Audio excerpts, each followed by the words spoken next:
في الجهة اليمنى، ولدينا ابراهيم جدود لاعب موشودي البوتسواني ياتي النتيجة. لكن هذا عفريت القمري. انظر الى هذه الكرة والعرضية على هدف رائع جدا لجزر القمر. يسجلون ويضعون الكرة، وهذا العمل كله الحق ما تلحق.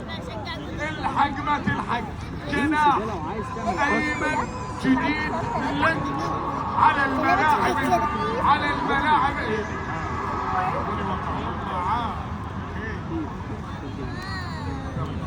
انت على الفري يا معلم، الكل يدري عنه.